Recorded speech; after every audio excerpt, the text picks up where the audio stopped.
The exciting new version of Wuthering Waves doesn't just bring us new characters and territories to explore, but gives way to past ones like Zhezhi, our cute and shy painter. Is he worth adding to your roster, or should you just keep your Astrites for other characters? Let's find out! Zhezhi is a Glacier Rectifier reserved for the sub-DPS role most of the times, mainly because of the incredible buff to resonance skill damage as well as glacier damage it provides, along with her coordinated attacks, making her a valuable ally across many teams. She has a very straightforward kit that makes her rotation easy to understand and master quickly. When Zhezhi has at least 30 afflatus, meaning 1/3 of her forte, she can create a little bird called Imprint through her resonance skill, followed by a basic attack cast. With 60 afflatus, you can immediately create 2 imprints just by using her resonance skill, and if her forte bar is full, she can do a resonance skill and basic attack combo to create 3 imprints. If there is at least 1 imprint on the field, she can travel to it by using her resonance skill and gain a Painter's Delight stack. After doing so 2 times, her 3rd resonance skill cast will gain a damage increase and give a boost in her basic attack damage, which scales with almost all of her kit. After casting her Resonance Liberation, she creates a field in which the targeted enemy gets damaged by Inklets, only if they are damaged by a character on the team. The duration of the Resonance Liberation is 30 seconds, or until all 21 Inklets damage the enemy. So, a typical rotation is using your support first, finishing the rotation is swapping into Zhezhi, who will gain 30 afflatus just by casting her retro skill. In case you have your Resonance Liberation ready, immediately cast it so that the rest of her rotation will provide her with resonance energy. Then, with just a few basic attacks, her forte bar will be full and she will be able to create 3 imprints. After traveling to all 3, her basic attack will be boosted and most likely her Concerto energy will also be full, so she will be able to swap to the next character to give them her 25% resonance skill damage boost and 20% glacier damage boost, as well as her coordinated attacks that will continue being fired as long as that character does damage to an enemy. Going over to her builds, let's start with the choice on the echo set to run on her.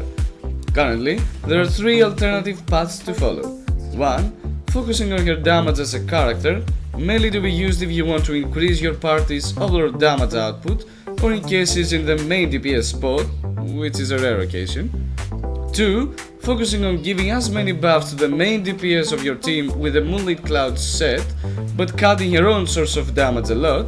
And 3rd, using the new Empyrean Anthem set, which gives a damage boost to your coordinated attacks, but also buffs the attack of the main DPS, though in a lower percentage than what the Moonlit Clouds can do. Which one to use falls entirely on your choice of playstyle, but I found that the Empyrean set is overall very good on her, as her coordinated attacks become a huge threat for the enemy, and with a good stat roll on your echoes, the 20% attack buff when she's out of the field is consistent. Here, you can see a quick glance on how Zhezhi performs with each echo set against the same opponent with the same team. As you might point out, her overall damage drops when she uses the Empyrean set, though her coordinated attacks are performing better than any other set, and even more with Moonlit Clouds, but Carlotta's damage increases a lot with the Empyrean set and even more with the Moonlit Clouds. The differences are not extreme, but they are there, and of course affect the outcome of the fight a lot. So, feel free to choose whichever has the roles Zhezhi needs to perform well and which complements your playstyle better. As for the choice of weapons, things are much easier here.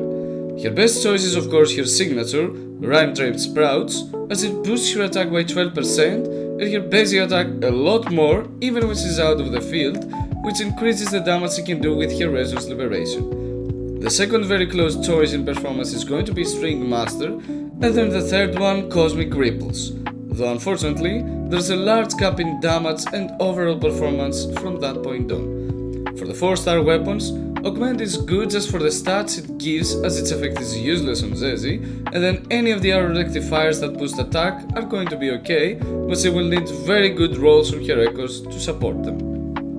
Lastly, when it comes to team comps, Zhezhi can pretty much fit any team that needs a boost in resonance skill damage, glacier damage, both, or any team needing the coordinated attacks she can cast.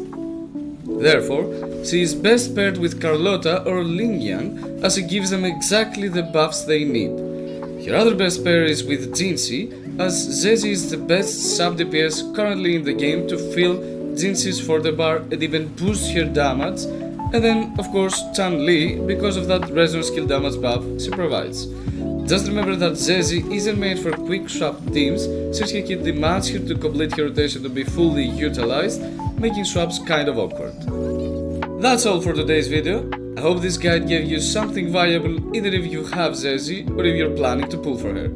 I enjoy playing with Zhezhi, so this was a blast for me, that's for sure. Anyhow, see you out there, rovers. Peace out.